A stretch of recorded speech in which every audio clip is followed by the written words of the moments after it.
এটা হচ্ছে কুমড়ো ফুলের বড়া, এটা হচ্ছে শুক্তো, পুঁই শাক দিয়ে মুসুর ডাল, লালন টিকা মাছ সর্ষে বাটা দিয়ে, আর এখানে আছে এঁচোড় এঁচোড় চিংড়ি। ডালটা হেভি হয়েছে।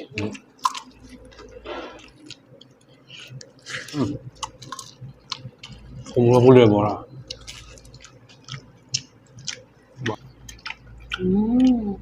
শুক্তো, ও